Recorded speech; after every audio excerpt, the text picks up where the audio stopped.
This season on Sun-Grown Stories, we're igniting a groundbreaking journey with Blaze, Botanical Latitude and Zone Evaluation, the citizen science project that's setting the world of cultivation ablaze. Join us as we dive into the first of its kind experiment designed for growers by growers across the nation.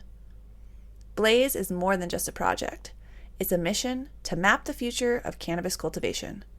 With the legendary OG Kush strain at our core, we're inviting growers from every hardiness zone in the U.S. to participate in a historic cultivation endeavor. Imagine an online tool tailored to your climate, offering insights on the best strains for your garden, based on latitude and hardiness zone. Blaze is making this dream a reality, collecting data to help all growers maximize their harvests, ensuring success from soil to sky. Whether you're nestled in the chilly north, basking in the southern sun, or anywhere in between, your contribution will pave the way for a greener future. But to make history, we need you. Join our community of citizen scientists and be part of this unprecedented experiment. Signing up is easy. Blaze a trail with us by visiting patreon.com/Queen of the Sungrown. Your support not only fuels this project, but also unlocks exclusive updates, insights, and the chance to be at the forefront of cannabis research. Don't miss this opportunity to grow, learn, and contribute to the cannabis community. Sign up, dive in, and let's grow together. Blaze, cultivating tomorrow's knowledge today.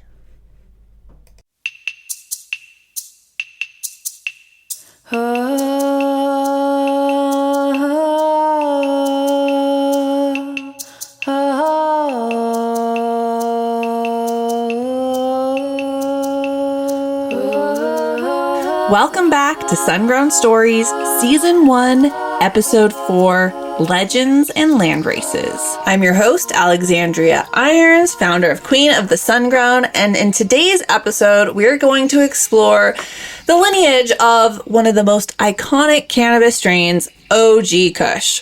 So you guys have heard of it, obviously, probably, unless you live under a rock. But this strain is what we're actually going to be growing in the Blaze Grow Along. So we're going to have a side-by-side comparison of the diploid to the triploid.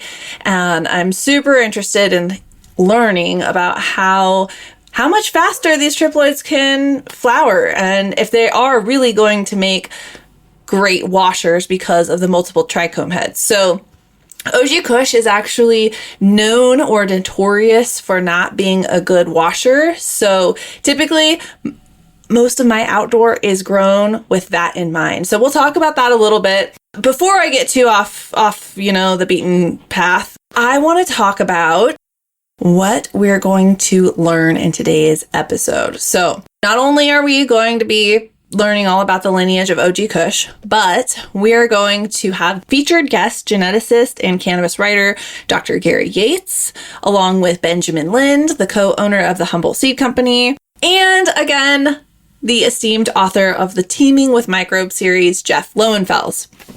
So we're going to learn about landrace strains, what they are, and how they've shaped the modern genetics we know and love today. Also going to chat about the differences between cannabis sativa, indica, ruderalis, and a little known variety called Afganica, as well as how to choose the best strain for your region and your situation, because every situation is different. So when we're choosing strains, there are a lot of different things that go into influencing that decision. Not only how it will do in your climate, but also, and most importantly, I think, is what it'll do for you, right? Because each of these strains is going to have a unique response to our brain chemistry, and growing strains that you enjoy, growing strains for medical reasons or whatever it is, like that your unique situation should definitely influence what you choose. Okay, so most of you are listening are probably weed nerds, and I love you for it, because obviously I'm a weed nerd too.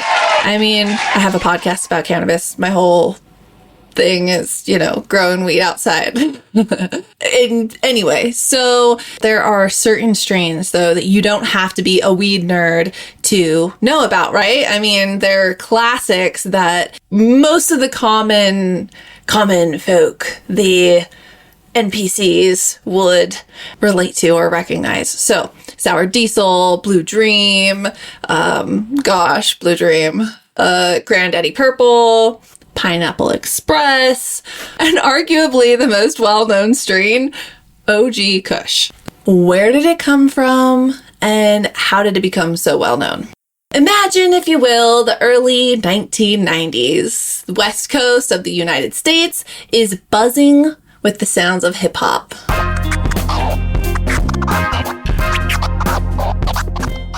My mind's going to Ice Cube, Good Day. You can smell Sour Diesel. Well, I don't know if Sour Diesel yet, but anyway, the air is filled with the spirit of rebellion. And in the midst of this cultural renaissance, a strain emerges that will forever alter the landscape of cannabis.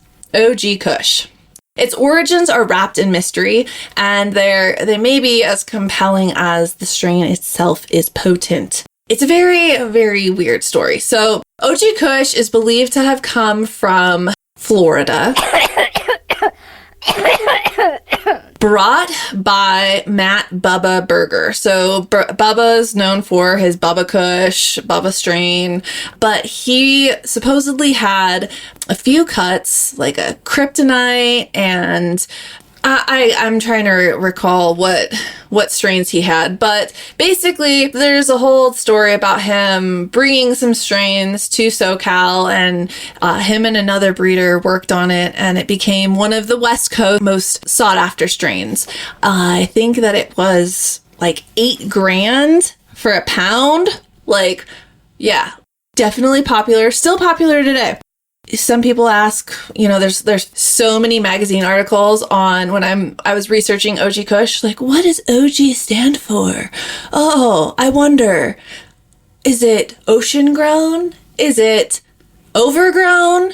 Or is it original gangster? I mean, come on, I've never even heard of ocean grown, overgrown, OG, and OG, original gangster, old school. Like, this is, it has deep roots in hip hop. It's like, I don't even know where they're coming from with this. Whatever. That's the internet's story of the mystery of the lure of what OG means. But if you know what I mean. You know what I mean. Okay, so the lineage of OG Kush is also mysterious. So most people can agree that it's probably Chem Dog crossed with a Hindu Kush, maybe I've read a Pakistani. Also, there are some websites that claim that it has lemon Thai in it. Will we ever know? But that's most agreed upon. It's definitely Chem Dog and a Hindu Kush. Maybe there is some lemon Thai. This mixture of lineage of genetics has given OG Kush this complex profile that it's well known for. Like, oh, people say that's like something that you taste like an OG. You got a lot of OG. You know what I mean? Like, we associate a flavor of cannabis strains to OGs. So, and it's not even just a strain, but a progenitor. I mean, so many different well-known strains came from OG Kush. I mean, Girl Scout cookies is like one of the most popular strains of the last decade, I would say. So headbands, there's a few other, I can't think of them right now, but a lot of strains owe their existence to OG Kush. So this is a testament to its enduring influence. Despite the uncertainties surrounding its exact origins, OG Kush remains one of the most celebrated and sought after cannabis strains in the world. For this reason, well, this is one of the reasons, I am just super stoked that we're kicking off the Blaze project, growing one of the most famous strains in the history of cannabis. Cool. So you're thinking a triploid and a diploid variety, and you don't know what variety yet, but possibly OG. I mean, basically, the goal of the Citizen Science Project is to obtain data that can then be used to help shape zones across the United States because, as we know, cannabis seeds don't contain this information for outdoor growers. You know, we have a harvest date, right? Suggested harvest date, but that changes according to your position from the equator because of the difference in light cycle. And then you also have to take into account the first and last freeze dates. And we don't really have this. So like the goal is to collect data to help shape these zones, but then having the triploids, you're saying, I remember we discussed this a little bit earlier, was that they would finish faster than a diploid as well. So that could be super beneficial for folks like me up by Canada, where I have a really short growing season and I pretty much pushed my plants to the last possible minute, had to cut them down like the night before freezing rain. Nice. Yeah, and they still could have gone a little bit further. So I'm really excited about this. I think that this will be great to get it out there to the whole, just help spread the word of triploids. Cat Lady was telling me about like a AC Infinity sponsored like late night talk to discuss the triploids and just getting out more information about this because it can have a lot of positive impact for growers in commercial and home growers. Totally. Yeah. And it's something that was like, that was almost kind of taken from us as, a cannabis culture. A couple of years ago, there was a big patent grab, and that patent grab included all triploid cannabis, just blanket. It was like fairly early on, but it was like in process of getting granted. It was a large Canadian LP. I can't remember who was going after it, but they had essentially said that like all triploid hemp or cannabis, anything that produces anything from fiber to CBD or THC, is our, intellectual property, and no one else can use these. Luckily, that's crazy. In 2017, in a pheno hunt, it was an OG pheno hunt in Grass Valley, California, and we were walking through these greenhouses up on the ridge. For anybody that knows that area, it's a little bit infamous, but we were walking through these greenhouses, looking, greenhouse after greenhouse, really seeing all these different styles of OG Kush, which was, was and still is a cultural phenomenon in California as far as, being an iconic strain. But, shout out to Brian at Vital Garden. We were walking through a greenhouse and he was like, man, that plant looks mean. And there was this one plant that was extra sharp, like the leaves were extra serrated.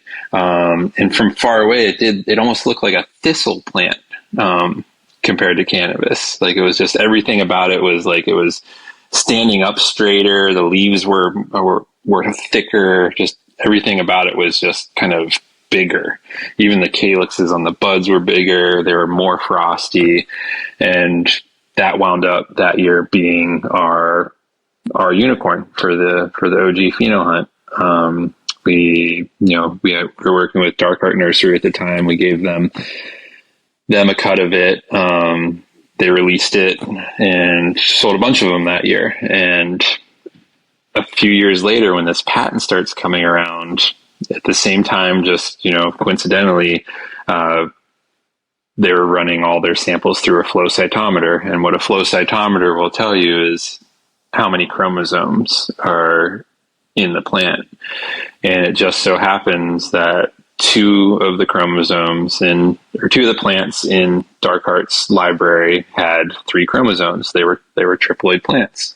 One of them was the Hades OG, and the other one was Mac 1. So both Mac 1 and Hades OG are triploid plants. And everybody complains, about Mac 1 being hard to breed with. Well, that's why.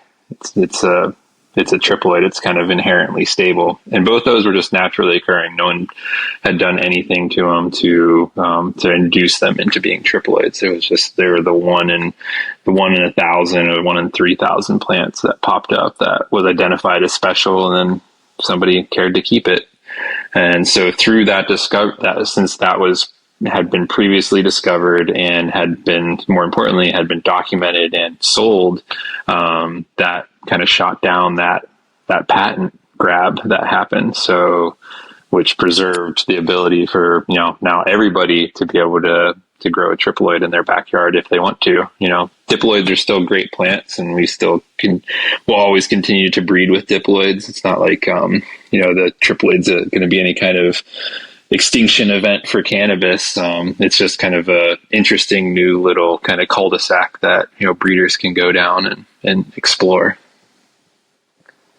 Amazing. Yeah, I agree. I mean, I have heard, okay, so like the patent with like Monsanto patent seeds that are essentially infertile, right? They can't produce seeds, and then you have to like keep buying seeds from them particularly. So that patent being shot down opens up, anyone can produce a triploid cannabis seed, and it's not going to be limited to like that particular company, right? That's what would have essentially happened, is if you wanted to grow a triploid, you would have had to have purchased it from them, correct? Correct. Yeah, you would have had one source, and they weren't planning on even selling it or giving it out. They were going to be the sole source of just growing triploids, which is stronger. The triploid cannabis tends to be 3 to 5%. Contain 3 to 5% more cannabinoids on average. So we do see an increase in potency, whether it's CBD or THC, or even we see an increase in minor cannabinoids in it as well too, which is really interesting. So it makes kind of a more diverse profile when you go to triploids from diploids. We also see an increase in fresh frozen extract. So we actually like a pretty significant, like 10 to 15% increase in fresh frozen like rosin yields and things like that.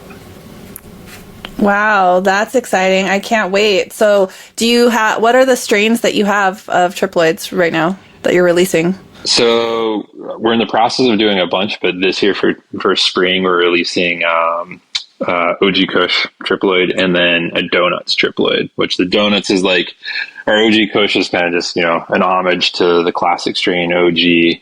And because if anybody's going to go first, it should be OG.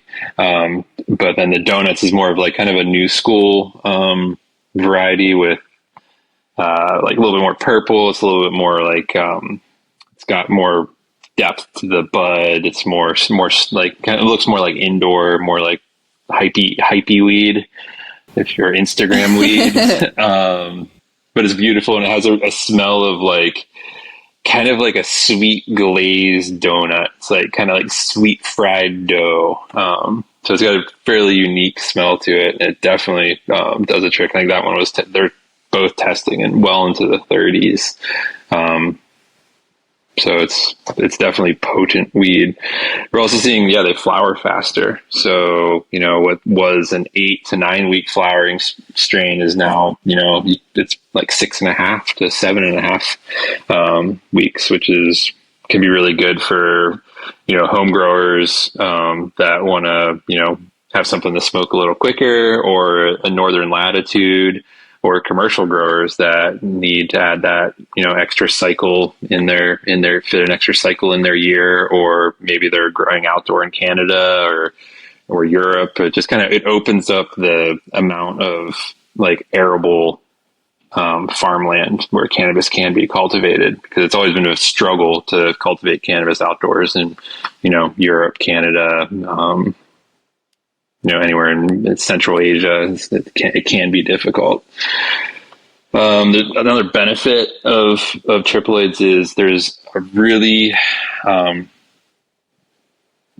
good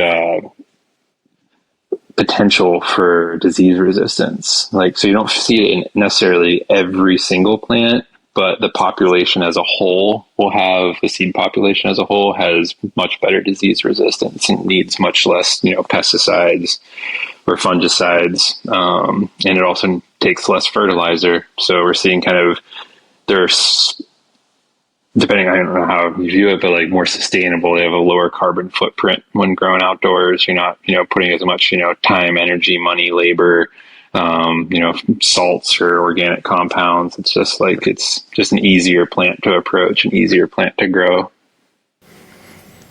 Well, that sounds like a great introduction for especially new growers too, like people who are just getting into it. And that's like the hope, right? Is that everyone should be growing weed. If they smoke weed, you should be growing weed. And like, it's such a magical experience, spiritual really, to have that relationship with the plant that you're going to consume, that gives you that change of headspace, mood, elevates you to be able, I mean, every grower I know thinks they grow the best weed. That says something. Like, you should be growing it yourself because it's going to be the most enjoyable experience for you. And so having something that's going to be improving the overall experience of growing that plant is really going to benefit the home growers. I mean, we listed all of the reasons why commercial growers, it's going to benefit them, but just getting more people to grow more weed, which I really hope that with legalization, we're going to see more states representing home growers' rights.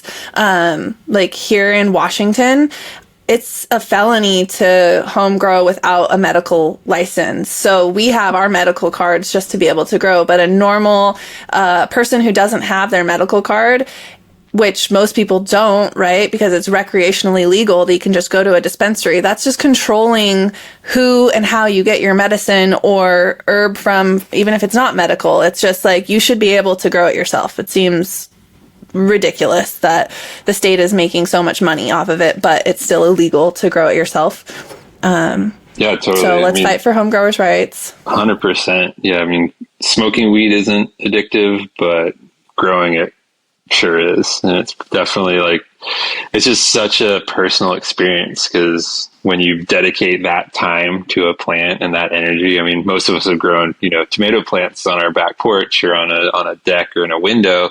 And there's just something about it, like your interaction or your connection with, you gave love and attention to that plant through, food and water and putting it somewhere nice to get light.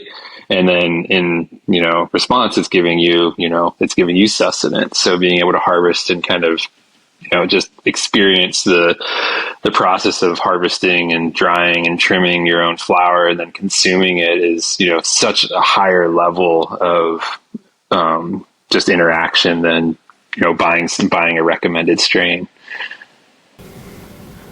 Oh yeah, definitely. And finding like your terpene profile and finding like, then when you're growing it yourself, it's like that influence of the microclimate. So you're influencing your terroir and you're influencing the flavor profile a little bit. And then it just makes it even more special. So how do you know which strains will grow well in your region? So you've already, you choose what strains you want to grow depending on the preference, what it is that you want about them. You want to enjoy about them, I should say. And then you decide, okay, you need to make sure that the strain is going to do well outdoors. Because how many people have grown a strain without knowing its origin outside and it just didn't do well? There's a reason for this because cannabis plants evolved in all different types and climates of the world. So getting a strain that is used to or can do well in your environment is crucial for having a successful outdoor garden. I mean, cannabis will grow in like such a wide range and most of it does really well, but there's some exceptions on the far end of the spectrum, Our hope is that with the support of the cannabis community, Blaze will be able to create this online database that can spit out strains that are known to do well in your region. But until then, we have to do a little investigative work. So I like to use this website called Seed Finder. Basically, it's I don't know why, but for some reason, I have to type in, I can't even figure out how to search on the Seed Finder website. I literally have to Google the strain that I'm looking for and then Seed Finder. And then I'll just, me and technology, man. I don't know if it's a me problem or a them problem. Quick note from Cat Lady. It's not just Alex. They definitely optimize for the database load and not the user experience because it's a lot of fucking data.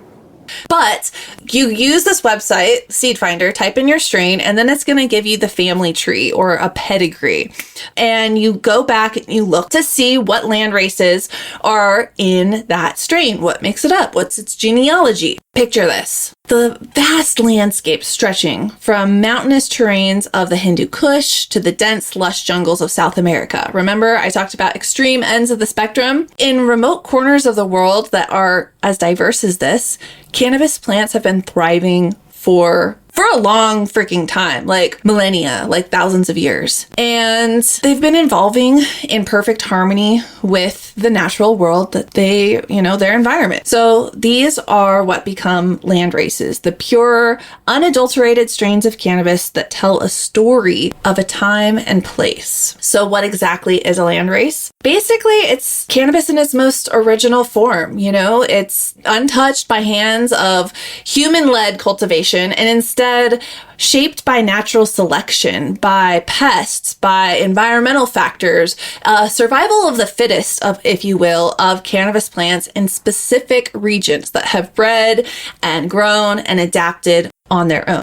They are incredibly resilient plants and have unique characteristics. Here's where it gets fascinating. Land races are a living library of genetic information. They offer us a glimpse into the genetic purity and stability of cannabis before the age of modern hybridization. It's really like looking through a window into the past, seeing cannabis through the lens of nature's own selection. There's so much we can learn from land races. So right now we're kind of in this bottleneck of genetics, breeding, inbreeding, taking all of these strains super polyhybridized.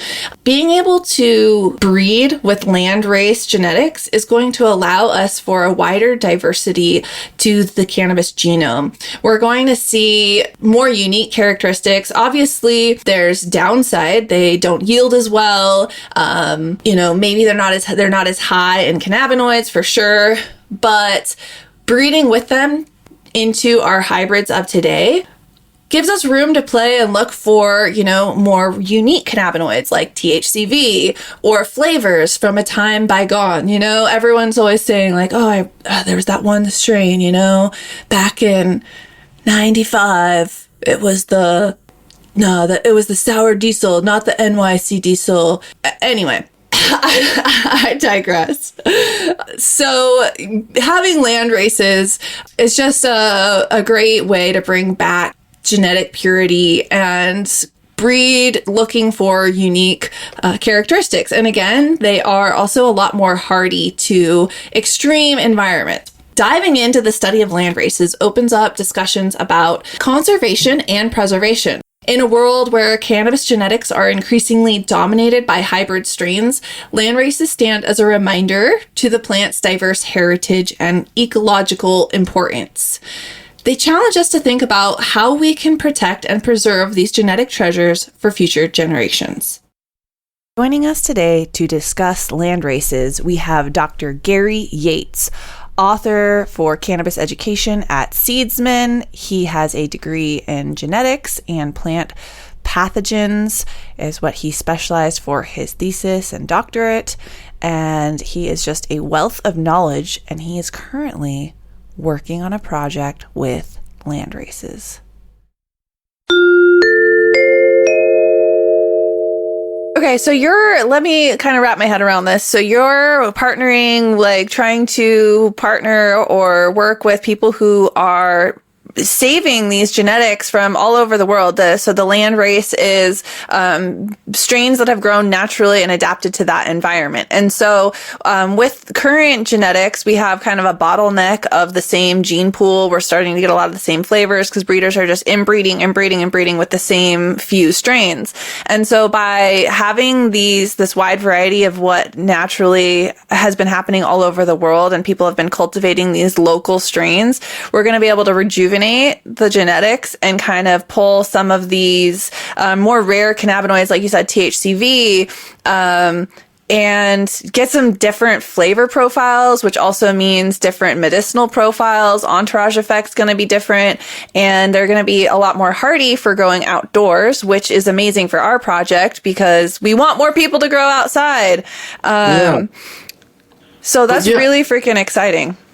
Yeah, again, it's you know, it's not always going to be different cannabinoids, but it's going to certainly be, not always going to be a different dominant cannabinoid, but you're going to have different ratios of those lesser known cannabinoids and a higher percentage, you know, within some of those plants.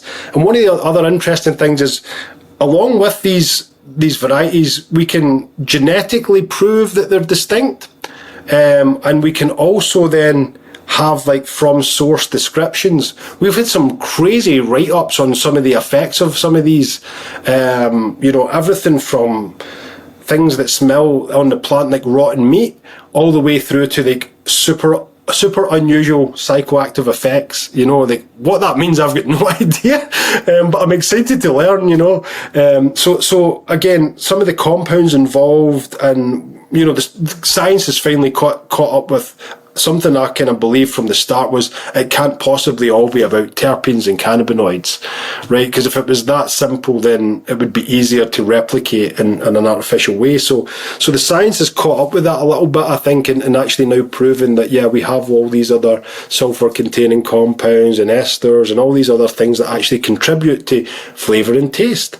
So what I'm really excited about is diversifying the gene pool, and then also crossing these with what is in current circulation should give a nice blend of different things. And then for your project, like, we've got ones there that are specially adapted for water use efficiency, so they can survive and flourish on much less water. Simple as that. Not fancy in any way, but a super important trait if you're in a kind of drought-driven climate.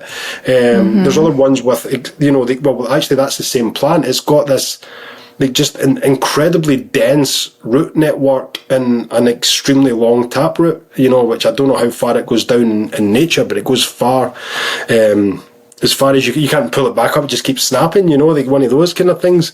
But loads of things like that.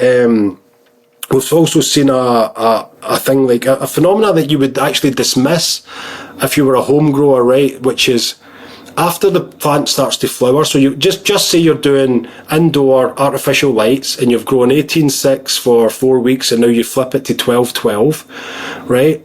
Now, what you expect to see during that, you know, pre-flower, early flowering stage is a bit of a stretch in the plant, right? Now, what if I said that stretch doesn't stop? You know, but the plant also bulks as it continues to stretch. So you end up with these much more traditional looking long sativa flowers kind of thing, you know, but they're not sporadically, they're long and thin, but they've actually developed, the florets within the buds are actually developed, you know, and it takes 14 weeks to finish that. And then that doesn't smoke or taste or smell like anything else you've ever tried before, because, again, part of the big crossing is always driving the time down it takes to finish. Like it's some kind of, oh, you can just preserve this and do it in 10 weeks, but it normally takes 15.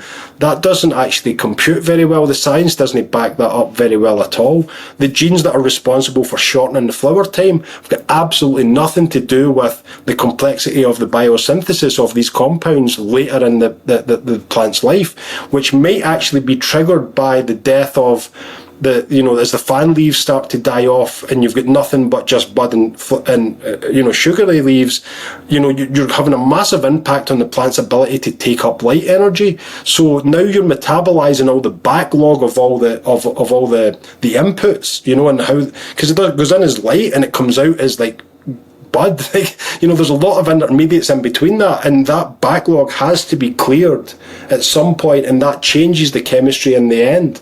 That's why the drying and curing's got a bit of that going on as well, I believe. But in a 14-week flowering plant, you're going to find things like much higher accumulation of sesquiterpenes, you know, as opposed to monoterpenes, because monoterpenes come together and make sesquiterpenes. So if you put them all in the same place over time, they build up. It's also true, but if you cut the chemistry off, that those sesquiterpenes will break back down into their monoterpenes, right? So all of this kind of intricacies, and that's just one of 240 known terpenes, and we're now saying that, well, there's at least 8 other classes of compounds involved in that kind of smell and aroma and all that stuff, and that's not even mentioning what's going on at the cannabinoid level. So, you know, it's quite a lot of things to be looking at and trying to find new things in, but the ratios and variations that already exist should tell us that what we have in front of us when we go to a dispensary is not really, it's probably only a part of the spectrum. You see what I'm saying? Like, there's a whole other realm, I think, that we've just not really unlocked yet, because it's not been intensively bred the way that these. I mean, I love some of the modern strains, like, that you can't say that the latest stuff coming out of Humboldt's not good.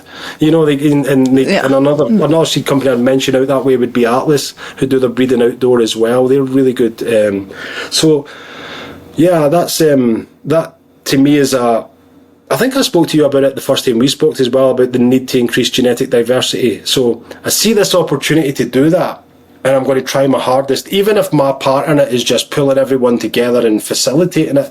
That for me is worthwhile, because we will end up with new things to explore, and that's exciting. And especially because I'm not like an expert breeder like Ben or Nat, right? So when they get these genetics, they'll go in all sorts of directions that I would not go in, because I'm probably following a genetic map or something silly like that. So these guys, but in saying that, they are using a lot of science in their approach now as well. I think they're doing a lot of sequencing and different things. So it's super exciting, and I think just giving these guys an option to get some of these things that are definitely outside the normal gene pool will really help diversify the full range of catalogue that each one of them holds. And if I can play a part in that, then I'll be super happy about it. But we should also think about how the Citizen Science Project could fit into that, because we could keep some of those seeds for special projects and maybe do a couple of crosses just with each other to multiply out the seeds, because although they come from source, we don't want to replicate them, we want to keep them as from source, like that's part of the USP of those kind of land races. So if I just replicate them in Spain, like, I think it takes you a step away from that natural tendency, because those seeds are then grown in Spain, right? They've not had the same exposure to the extreme climate as they did in, halfway up the Hindu Valley, for example. So that's super important, I think. And then, but the idea is you could take some of those and cross them, and then you're saying, this is more grower friendly and less niche for breeders. That's the idea. Again, I don't know if it will pan out, but that's the idea of something that I'm quite passionate about now. Yeah. So let's talk about that for a second for listeners. Like, a landrace strain is something that is stabilized in a specific environment by naturally breeding within its population in that climate. And so we've got kind of distinct what we call like the sativa and the indica, which is really more of a physiological differences in the plant rather than a taste or an effect, even though that's kind of like what's being marketed at dispensaries to consumers, unfortunately. Yeah. And really, I think that's because they're associating just like the secondary metabolites, the esters, the terpenes that are associated maybe with different regions, which is a result of the environment, because terpenes are communication of the plant with, its environment, basically, like the insects and the pressures that it encounters. So you can kind of see like replications of like flavor profiles. And that might be why we kind of got that misconception. Sativa's, fast, pacey, uplifting. Indica is like couch lock, into couch, So let's hear your description as a geneticist, as a man of science, of the differences between an indica, sativa, and Ruderalis. Yeah, so I actually agree largely with what you said. I think the ideas have been simplified and condensed greatly. I think the range that you would find within any one of those subspecies is much greater than you would expect. I think you'll find long, thin, stretchy plants that follow the sativa body plan. I think you'll find some of them will send you straight into that couch lock, and I think you'll find some of those indicas will be very uplifting. So I agree with you. I don't think the effects necessarily are defined by the genetic heritage, and as you say as well, the environment itself plays a huge role in deciding what final compounds come out of the plant. So I've felt like I've been fighting a losing battle since I joined the industry with this, and I just says, listen, these terms are no longer relevant. I go on seed banks and they say this one's a 63.5% sativa, and you're just like, what? How did you come to that number? Like, show me the cross that led to that. And anyway, let's talk about genetic inheritance for an example, right? So when you, in fact, there's two examples you just mentioned. So you've got a pool of genetics which naturally are adapted to this specific area, right? And they're landrace genetics. There's lots of variation within them, but they're all specially adapted to suit this special niche, right? And they have a bit of variation that allows. That's what natural genetics do. They have variation within them, so if something happens, one of them will survive, and then that will become the dominant species. It's called genetic drift. That's, it goes from this genotype to that genotype, but that genotype remains in a lower frequency, right? So you've got all of that going on. Now, if I have something that I'm calling a sativa, that's because it actually comes from a certain place, right? And that's what the original definitions were. In other species, you get japonica as well, which are things originated in Japan. So indica is from indica, and so you have all these definitions that were based on where those seeds started out. But actually, when you do the genetic analysis, you find that prior to any known trade lines, sometimes that these species had clearly been shared between those more remote areas. Okay, so and all the different people, all the different efforts to categorise sativa and indicas has largely been based on the history. So all of those different areas had a specific gene pool, but we've shown that actually there was a lot more trade going on there than what we thought. Now, if you look at the genomic classification of any one of these, it's subspecies, right? Which means it's basically not anywhere near speciation. You can cross them between, they're still the same species, but they've been adapted to specific niches. That's where it ends, right? So for me, when I first learned about it and I looked at it from a genetic standpoint, the descriptions are actually only, as you say, describing a physiology. For me, between indica and sativa anyway, it doesn't even go anywhere beyond that for me, because and then when you cross a sativa and an indica, sometimes you get a blending of some of the traits, and sometimes you get a dominance from one side or the other. Now, again, we don't see much written about that in terms of this is you see a sativa leaning or sativa dominant. You get those descriptions, but there's like 25,000 genes, something like that, 22,000 genes in cannabis, right? So it's not completely dominant when you do a cross. It can never be completely dominant, because that's just that you need to do a self to get all the same genes to come out like that, right? So when you cross, you've always got degrees, and you've always got, well, in this case that gene's dominant from that parent, and in this case that gene's dominant from that parent, and in this case the genes are blended. So the leaf shape morphology, right, the architecture of the plant, these actually, using the indica and sativa labels, for me best describes that. And maybe to a certain degree, bud structure and node spacing, right? A little bit, kind of secondary characteristics maybe, but that's where, for me, that's where the usefulness of those descriptions pretty much end. And I think the science largely backs that up as well. That it's not really a classification that like it's so absolute like we use it as. And then Ruderalis is so funny because everybody talks about Ruderalis like it's one plant. Like there's just one lonely Ruderalis single plant somewhere in Russia, and everybody's taking a cutting of that, and that's how we got autos. But as a subspecies, there's numerous varieties within that, and they all do different things as well. And it's a gene pool that's not been really explored at all. Who's not to say that some of them won't actually produce even more interesting chemicals than the plants that we've come to revere, So again, we've not played with these gene pools enough to have actually a real grasp of what's going on. I know a company that spent somewhere in excess of £20 million on genetic research, and their scopy view is very narrow, you know, because they didn't go and look at 17 different Ruderalis varieties and 17 different, you know, ones for that. I'm just going to say now this region and that region, because it doesn't matter if they're indica or sativa. The point is you're trying to get as far out from this main focus that we have on all these polyhybrids. You know, you're trying to get further away from that because you get a much more transparent genetic backbone to frame everything. When you do this, your scope goes deep and you can tell a lot about these small things, this small group. But if you go outside that, you can't really learn much. Do you see what I mean? Because it's so incestual, and that's for me probably, yeah, that's my take on all of that stuff. I think it's, at one point it had a really good and useful meaning, and I think now it's largely redundant. Yeah, unfortunately.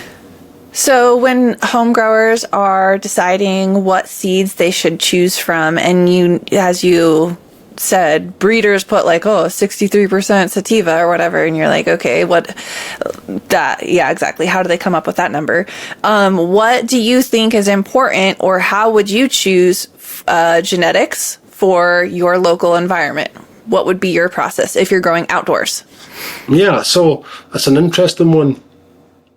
I think like the luxury of being in the industry is we have lots of contacts and we can speak to lots of people, right? So that's always my first thing, is like steal the wisdom from other people, because that's, you know, it's a lifetime of experience on top of my own. So, you know, that's invaluable. But for people who don't have that, I think it's really just about, you know, understanding your own environment first, you know, having a good grasp of not only the averages but the extremes and the maxes and mins of all the different conditions, because you can't control it and manipulate it in the same degree as you can in an indoor grow.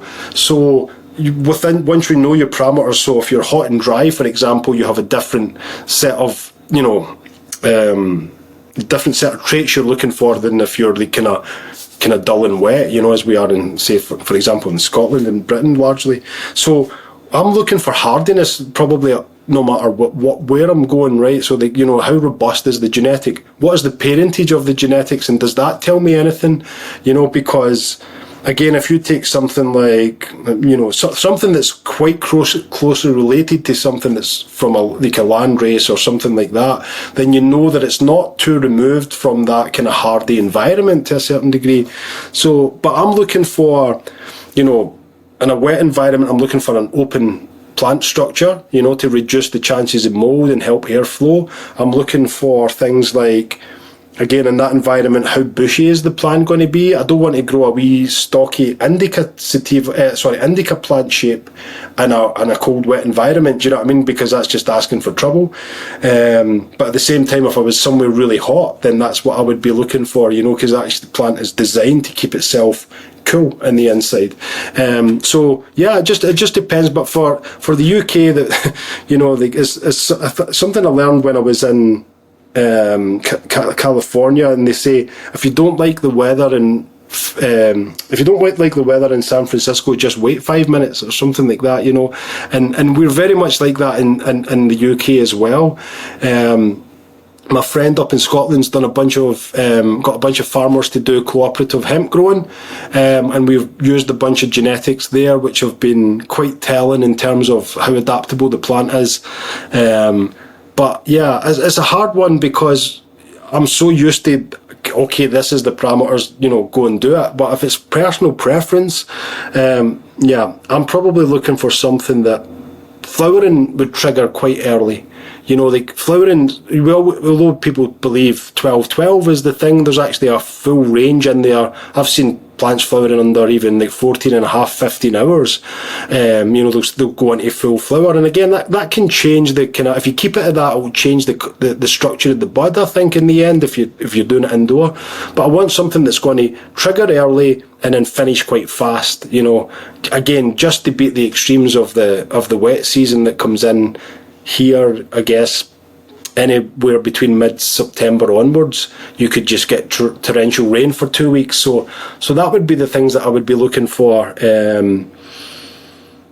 Also, something that wasn't so particularly dependent on direct light. So, you know, like some plants need like 12 hours of direct light. during their veggie period, and some of them, but some plants will actually 5 and 6 hours of direct light. And flowering time is actually enough, as long as everything else is pretty good. So and again, just as I'm saying this, a variety comes to mind, which is green poison S1 from, I think, Sweet Seeds, which is a plant that would flower in 14.5 hours light and finishes in 6 weeks. So perfect for this environment. Wow. So those are the things. But again, I feel as I'm saying that, it's very specialised knowledge. It's quite. I feel that's actually not quite not a good answer for beginners. People are just trying to figure out what they're doing, unfortunately. But it's a hard one. I think that you have good points, though, that the listeners can pull from. So understand your environment, your extremes. Look at the lineage of your strain that you're considering. So not only take into consideration the flowering time, which is listed by all breeders, but then go in. I like to use seedfinder.eu because they have like 33,000 strains, like the family tree lineage, so you can see where they're pulling from, landrace, and then kind of associate that with, okay, so where's this landrace from, and what kind of environment is it, and what kind of structure, like you talked about. That's why it's important to know that the sativa leaning or indica leaning, if it's going to have those characteristics, what are those leaning characteristics going to be, and how's that's going to work in your personal environment. So I think your answer was great. It's just, you have to do a lot of research right now. Yeah, because there's so much choice, which is good in one respect, but sometimes you're dumbfounded by the choice. Again, go back to your OG Kush. If you go into a seed supermarket and you type OG Kush, you'll probably have like 12 breeders presenting an OG Kush.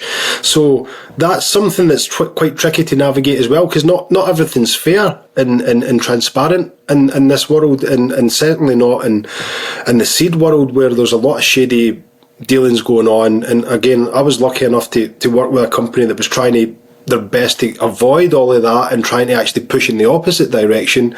And when we went, and that's why they work with the Atlas and Humboldt Seed Company and people like that who are also of that kind of ilk, and there's a whole bunch of players out there that will just do mass scale white labeling and just call it the seed packet by whatever's the latest trend.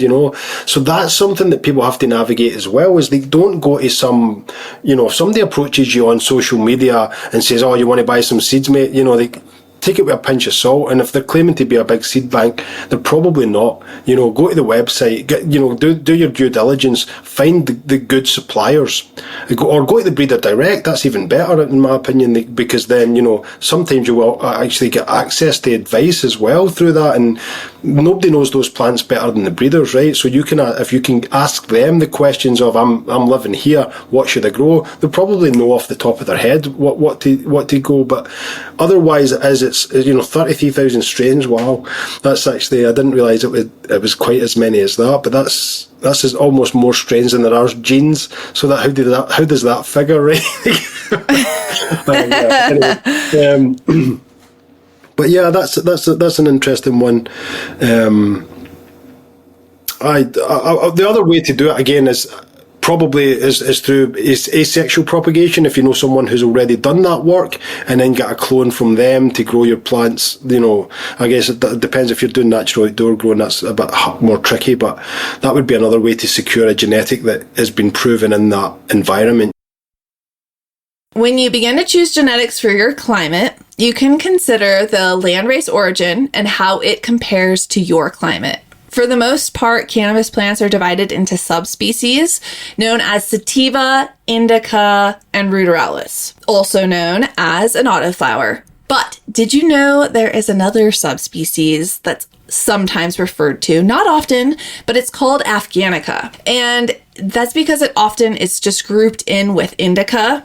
There are some interesting stories of cannabis classification, and that perhaps Indica should have been named Afganica because the traits that we use to describe Indica are most often from the subset of Afghanica plants. So Afghanica is a subset within Indica that is from Afghanistan, Pakistan, the Hindu region. And when we think about Indica, we think about short, compact plants, broad leaves, sedative, high THC, can withstand a harsh climate with cold nights and dry, hot summers. Like those traits that we associate with Indica are most closely resembled to the subset of Afghanica within Indica. I know it's a little confusing, but I went down the rabbit hole because my husband talks about Afghanica, and then I remember years and years ago, I read in a book or in a documentary about this classification misnomer between Indica and Afghanica. So I figured I would share it with you. Most people don't even recognize Afghanica. It's weed history, man. It's cool. It's interesting. You know what I'm saying? Like I said, nestled within the narrative of the cannabis indica lies a term that captures the essence of its most celebrated traits, Afghanica. To make matters even more confusing, Afghanica is technically a subspecies of indica, so it would be formally written down as Cannabis sativa subspecies indica variety Afghanica. But here's the kicker. Sativa, what we laymen, you consider like a sativa, is actually known as Cannabis sativa variety or subspecies indica variety indica. So what we associate sativas with are actually truly the plants that originated and evolved in India. So they are actually indicas. So what we call sativa should be called an indica, and what we call indica should be called Afghanica.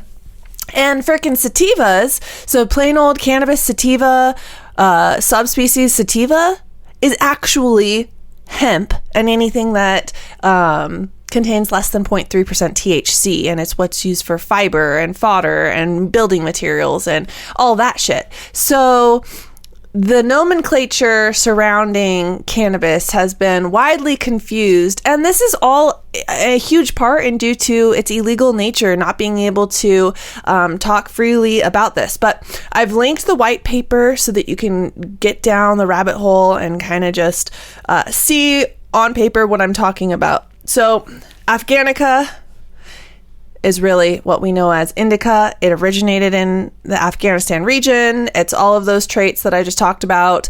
And sativa is technically indica because it originated in Southeast Asia. And all of those traits that we associate sativa with, light airy buds, further internodal spacing, bendable plants, those originated in India. So very, very interesting. But check it out. Read the white paper. If you have questions, leave it in the comments. Hit me up. I could always talk about frickin' pot history. Afghanica, with its stout structure, broad leaves, and propensity for producing resinous buds, embodies the characteristics often attributed to indica. This revelation invites us to ponder. Have we been mistaking Afghanica for indica all along? Or is this distinction merely semantics? We've got indica, sativa, we've got Ruderalis, and we've got potentially Afghanica. But for common folk, the regular population who aren't nerds like the rest of us, it really comes down to people know sativa, indica, and autoflower. While these terms, sativa and indica, are often used and have been perpetuated into being used as descriptions for the type of high you experience, like people are like, oh, indica, couch. Like a body high, heavy high, indica. While then sativa is often referred to strains that are like more energetic, uplifting. Some people might say they're racy or an anxiety. I think that that's where, you getting to know the strains that do well with your brain chemistry. Because like for me, with a little bit more of an ADHD type brain, sativas do really amazing for me. help me focus. And other folks I know will say, oh, they give me anxiety. And so that's why I always say, like, man, like there's always a strain for you. So you just got to get to know your body and your brain and how it interacts with different cannabinoids to really choose the strain that works well for you. Okay, back to the matter at hand. Sativa and indica. Again, they're used to describe ways that the high impact us, but it's more accurate to say that indica and sativa are physically different. Like, it describes the physical differences between plants. So like sativa strains are more commonly associated with the equator, where they have really long growing seasons. Maybe it's humid and hot. And so sativa plants grow lanky. They are really bendable and like movable. Like if you've ever grown a sour diesel, like you need a ton of trellising. We have indicas that are more stout kush plants. Sturdier stems, denser buds, shorter, squattier plants, thick leaves, sativa long, thin leaves, more lime green, with indica being the darker green. So those are if you grow, the differences have in how a sativa and an indica grow. Now, because they originated in specific areas, specific environments, those land races, right? They are producing secondary metabolites like terpenes and esters, bioflavonoids. All of these things are produced in a response to other organisms and the environment. Terpenes, secondary metabolites, these are communication pathways between plants, insects, fungus, in response to other organisms and stresses like heat or drought. So the plant will produce specific terpenes in a specific environment. And so we see terpene palettes or bouquets, what have you, that are similar in similar regions because they're going through similar instances and they're creating similar flavors. And so we associate the high associated in places growing similarly. Oh my God, I said similar so many times. But do you get what I'm saying? You picking up what I'm throwing down? I mean, it's more than just a feeling. There's, from the grower's perspective, physiological differences. Obviously, the consumer is going to notice differences. So it's everyone's perspective on how that is. But I think that it's important to note that it's an entourage effect and it's holistic. It's not only the sativa and indica, the landrace that's in it, but the terpene profile that's going to really impact how you feel or how that cannabis strain feels. I asked Ben from the Humble Seed Company what he thought, what sativa meant to him, because like I said, this is perspective. And everyone's perspective is unique to their environments, to how they were shaped, right? That's the beautiful thing about ecology and holistic gardening. It's that you're taking in the big picture and the people that you interact with, why you're smoking, what kind of resources you have available, and what does sativa and indica mean to you? What does sativa mean to you today? Like, what is that? I guess in my mind, sativa I feel like is like sativa, the whole sativa indica conversation is, I mean, you can look at it through like narrow leaf strains, like narrow leaf drug strains, which would be a sativa, long skinny leaves, or broadleaf drug strains, which would be fat leaves, which would be more indica. I kind of tend to think of them as where they're from and where they do well. Like, so if you like go to Colombia, you can find these equatorial varieties that have, rather fat leaves, but are still extremely mold resistant and, do well in the climate there and have been, being propagated there for, 20, 30 years. And I would consider those sativas. So to me, a sativa is something that's, usually from the equatorial region and generally is a really like pick-me-up kind of strain. It's like espresso weed. Like you smoke a little bit and you're, you want to go clean your house, you want to go play soccer, you want to, go snowboarding, or you want to get out and, do something. Whereas indicas, to me, I think of more like northern latitudes, like Himalayan, Highland Vietnamese strains, strains from like up in the mountains in India and stuff is more of the indica variety. And those are generally more kind of, sit back, end of the day, kind of, introspective, chill out, watch a movie kind of vibes to them. Maybe just like hang out, be quiet with your family kind of deal. So, not only do these plants grow different because of the environment, but they produce specific terpenes that help them thrive in that environment.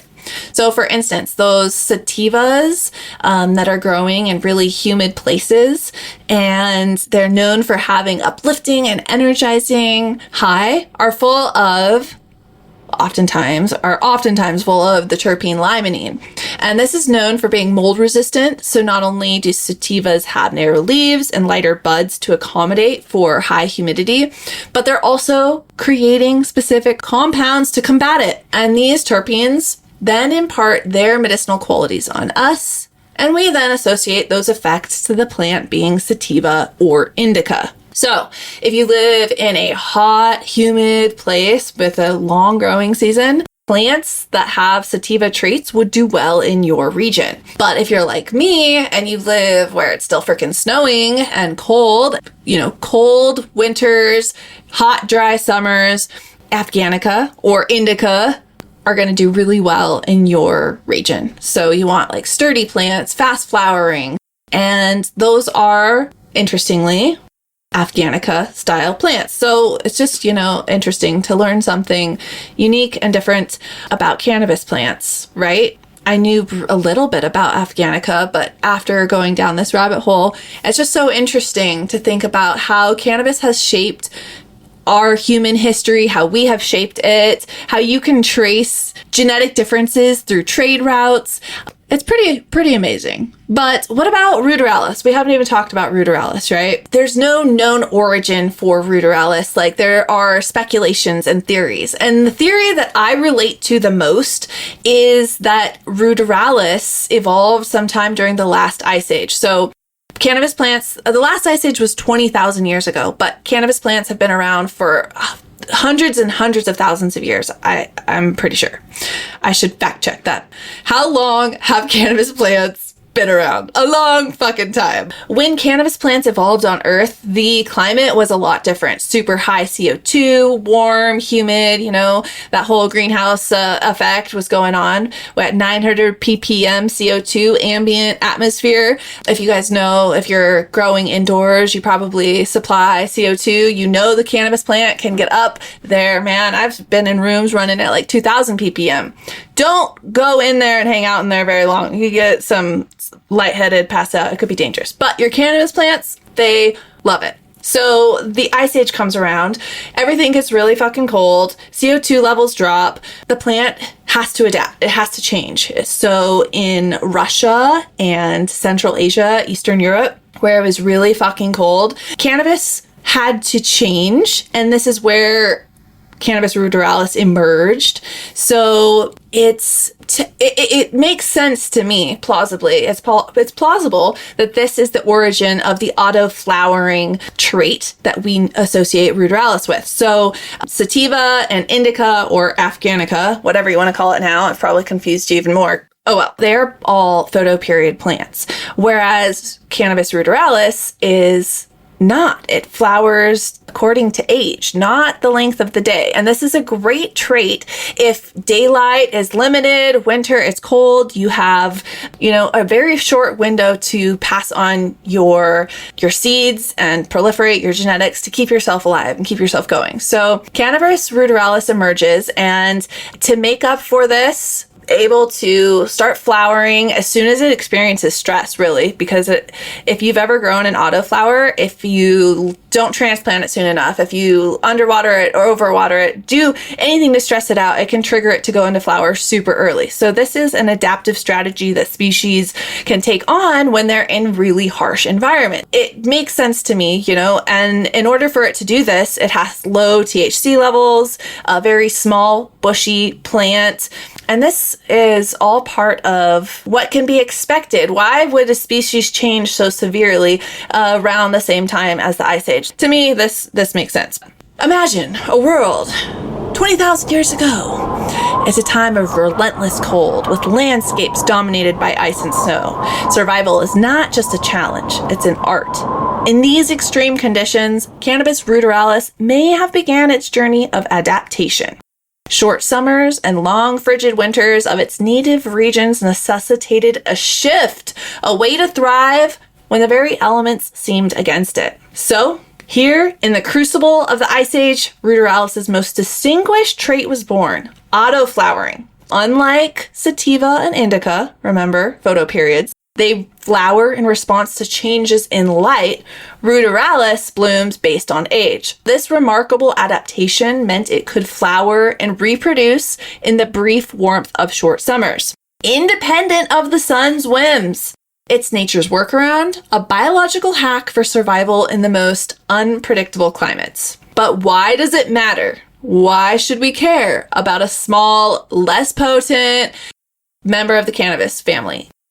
It's a cornerstone in cannabis breeding right now. There's tons of breeders who are putting a lot of effort into auto-flowering strains. And they're doing this by breeding the Ruderalis with the sativa and indica to create hybrids, right? We love our hybrids that have that auto-flowering trait, but are also bigger yielders, better flavor, higher cannabinoid content, all of the other things. So one of our guests, Jeff Lowenfels, is particularly keen on autoflower varieties because of his extreme climate. So this autoflowers give us, or growers like Jeff, an opportunity to grow without relying on the sun.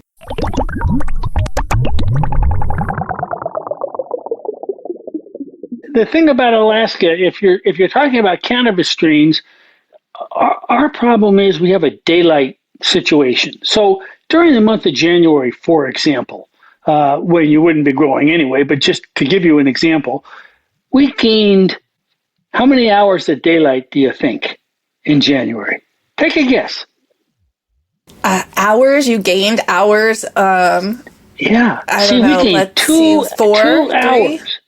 2 hours of daylight in that period of time. And so, and then in the fall, we lose 2 hours of daylight in a month's worth of time. So we've got a daylight problem. And moreover, our last predicted frost is generally, at least where I live, right at the period of time where the daylight becomes shorter than the night light. And so therefore the plant goes into flower. Well, that happens right about frost time in Alaska. So we don't grow based upon hardiness zones anymore. Some people might. They'd be crazy because they'd be hoping that maybe they get they get an extra month at the end of the season that we don't normally get. So I'm hoping that more and more people are growing autoflower plants in Alaska. So we've got a very unique problem, and I would imagine Northern Canada has the same. Obviously, they do have the same problem. So we don't really go by varieties. Now you would obviously pick the one that has the shortest flowering period, et cetera, But again, generally, when you're talking about cannabis sativa and indica, you're talking about really the flowering doesn't really become initiated until the nights become longer than the days. So unless you put a tarp over your growing area, or put your plants inside, or do something to make the night longer than the day, it doesn't really make a difference. You're not going to get a plant because you're going to get a frozen plant. Exactly. So are you growing any photoperiod strains outdoors at all then, or do you just stick to autoflowers? I just stick to autoflowers. Okay. And now, otherwise in Alaska, people grow in greenhouses. And it's it's an expensive proposition in terms of the home regenerative gardener who just wants to sort of have fun.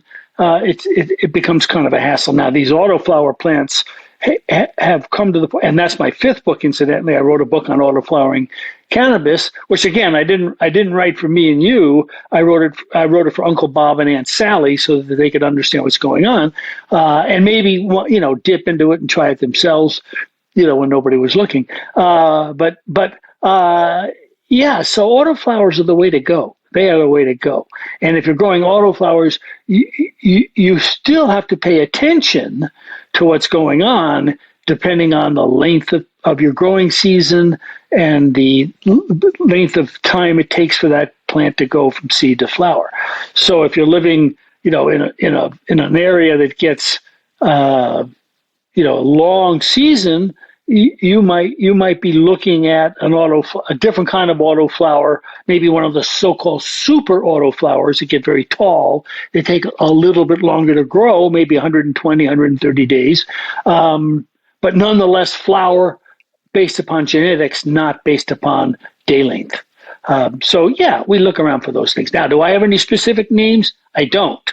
But there is a place that people who want to grow autoflowers should frequent, and that's autoflower.net.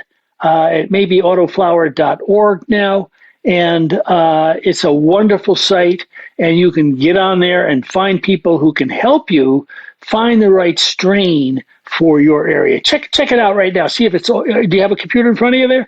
Yeah. Autoflower.org. Try that. Okay. So what is the length of your growing season? How long do you have a garden outside? So we have a growing season that's basically 137, 140 days. And it's gotten much longer in Alaska over the past 20 years. I mean, Alaska is the proof of global warming. In 1870, such and such, the growing season was about 67 days long. It's 137 days now, and I'm predicting it'll be a little bit longer next year. Even though we're having a terrible winter, but that's weather. That's not global warming. So, so we have a very short season. Now, the question you want to start asking is, probably when you get down to the Seattle area, or Vancouver area, where the day length is such and the temperature is such that you can leave the plant in the ground and not worry about a frost. That's my big problem. Big disappointment for you, but that's just the way it goes. All right. Well, I got the website up, autoflower.org. It's the Autoflower Network. Yeah. Okay. Cool. And it's just like a forum. Basically, it's more than a forum. It's a complete cornucopia of auto-flowering information so that you can get seeds. All the seed buyers are there. You can get techniques. You can track people who are growing them that can show you how to grow. There are contests. People are growing them in, the little red cups. Which is kind of fun. I mean, you can grow it now in a nice 5-gallon container, but autoflowers, if you're an old timer like me, like George, when we first started hearing about autoflower, they were a gimmick, they were cute, they weren't any good. Today, I would venture to guess a third of the flower that you're buying in cannabis dispensaries is autoflower. It's equally as good as anything you can buy. They've done a lot of work recently in the last 10 years, probably just breeding in a lot of photo periods into the Ruderalis, the autoflower, to try to improve yield, quality. I mean, it was known as ditchweed before because it evolved in, I believe, the last ice age, so that that was when it kind of ventured off from photo period because light was limited and the environment was really stressful, and so that was like a defense or evolutionary mechanism to it might have. That's a good theory. There are lots of different theories. I mean, the other theory is that these were escape seeds from a hemp farm in India or in Russia, because they grew hemp everywhere, obviously, for rope purposes, and they got caught in a couple of winters, and only the good ones that were Ruderalis types lived. So who knows? But they have been bred and they have been perfected. and they are really, really terrific plants and so much fun to grow. If you've never grown a cannabis plant, because let's face it, 6 months is a long time to grow a plant, particularly if you're in a place where it's not legal. Now that it's legal, it's much more. You can do it without having to worry about someone coming to steal it or you getting in trouble. These Ruderalis, they're just terrific. They're really fun. All right, so autoflowers are great for short growing seasons or throwing them in there for an extra. You could do it early season or late season with your photo period, depending on how long of a growing season you have. And if you want to try autoflowers, because they are getting better, checking all of those other boxes, you can visit seedsman.com. I put a link in the show notes with a discount code for, 10-15% off. You can grab the newest autoflower varieties that have been bred for higher yield, potency, and overall just vast improvements from what was once known as ditchweed. Again, we are working diligently to make genetic selection for outdoor growing easier than ever before with our Botanical Latitude and Zone Evaluation citizen science project. With expert guests at my fingertips, obviously, I have to ask them for their advice on this project. I would love for you to give me feedback on what we can do to just make it better. I mean, I reviewed all of the questions with you pretty much. That was a year ago though, but so we're going to be going over when you germinate your seeds, what you're planting in, the dates, the hardiness zone, like your zip code, I guess. So it'll give you latitude as well. It'll be like a text survey that goes out once a week, asking all of these questions. When's the first time you see like pre-flowering, noticing growth rates? Are you feeding? How often? Just a lot. It's going to be a wide range of data collection because this is the, kind of beta test to see what's actually important or significant. And if we can see any kind of correlation with the data that's collected, I would love your feedback and opinion on what we can do and how you think what you think that we can pull from this data. Yeah, amazing. Absolutely. I'm all in. Like, as we spoke about a year ago, we have similar minds because I had this idea that especially through the Seedsman network, I was thinking, well, you have the power of numbers. You have that N is huge potentially within the community. And that's what we can depend on. That will help us make the data robust in itself, because if we get lots of participants, then we have lots of N's, which means the data becomes more robust. But you've also got things like, so for example, if we could validate the variety. So if we had a way of going, okay, some of these genetic tests are getting really cheap now, so if the person who bought the seeds, okay, is this, I don't know why I always say OG Kush, but that's always the one thrown under the bus in this example, but is this the real OG Kush, or is this just some genetic seed that someone's wrote OG Kush on the bag?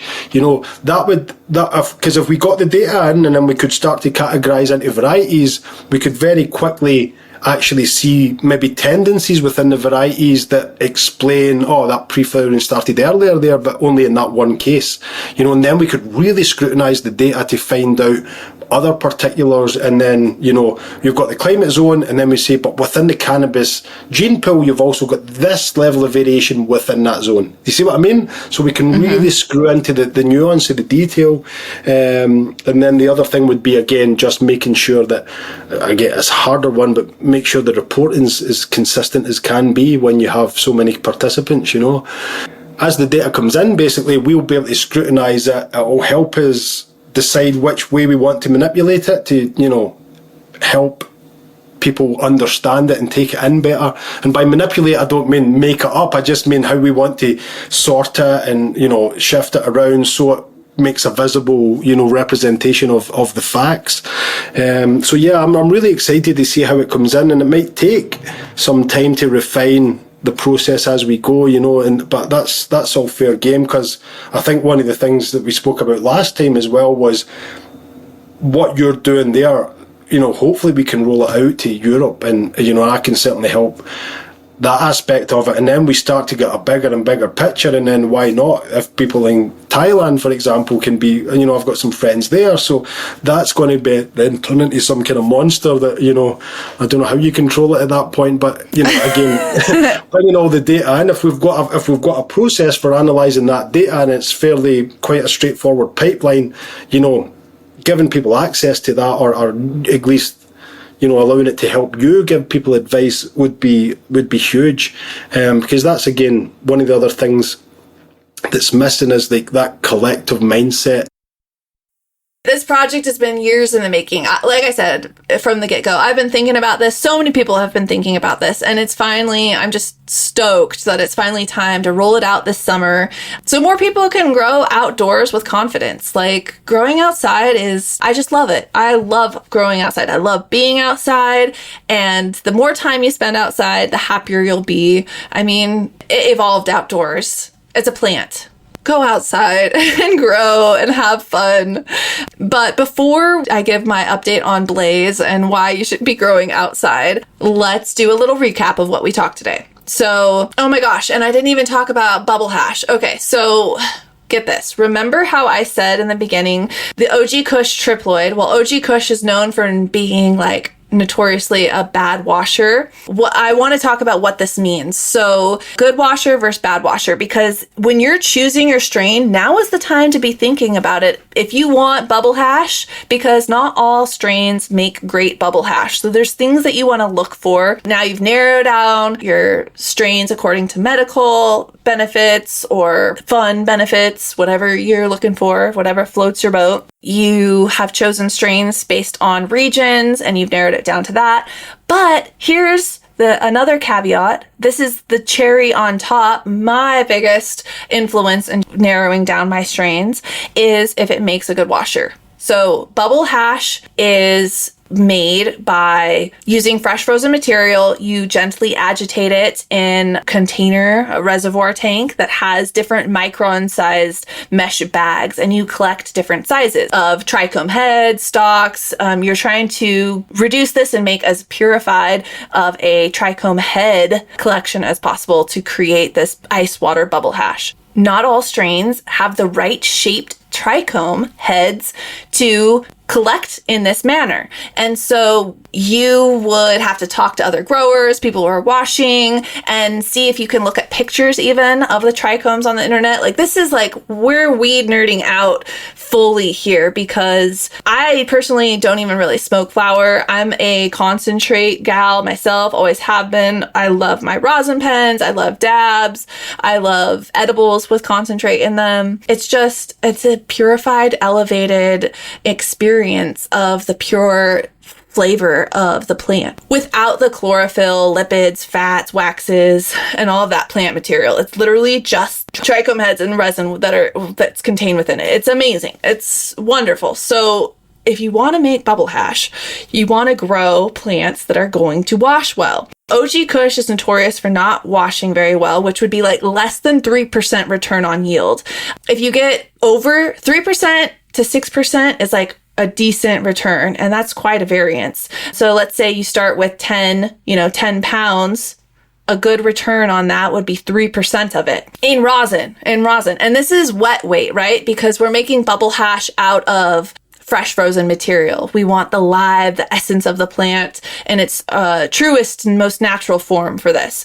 So we're looking for stalks that are really long, that become more narrow, tapered near the connection to the trichome head. And we want that trichome head to be like a clear division between stalk and head, and you want to have a weak neck so that it just breaks off cleanly. So it looks like a mushroom. I think it's like capitate sessile. Sessile capitate stalk is like the fancy word for it. Then we're really in the weed nerd world now. This should be a huge deciding factor if you like hash and you want to make your own bubble hash. Outdoor makes the best bubble hash. I'm sorry, it does. Rosin folks would agree. Like, if you know what I mean, you know what I mean. And do you really want to be like trimming outdoor? If you know the prices of commercial indoor greenhouse and outdoor, and then the prices of rosin. It's like, why wouldn't you just make all of your outdoor into rosin? But okay. Anyway, let's recap. Finished, I hope. I smoked a little bit before this, so I apologize, guys. Why am I apologizing? You're all fucking stoners too, man. Smoke some more. I ain't got nothing to apologize for. I'm on a weed podcast. Best part of my job, really, is that I get to be high while I'm teaching you about how to get high. No. How to grow weed. For medical purposes. We've already talked about all the amazing things this plant can do.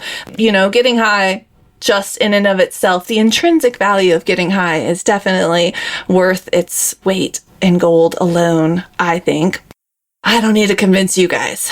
Again, let's go for our Blaze update. Botanical Latitude Zone Evaluation Citizen Science Project. We have room for quite a bit more of folks to sign up. We're closing signups June 1st, so it's, mid-March. We're just starting to see spring up where I'm at. Now is the time to start getting your seeds ordered, selected. If you sign up for Blaze at queenofthesungrown.com or patreon.com/queenofthesungrown, you will be able to participate in the first of its kind citizen science project.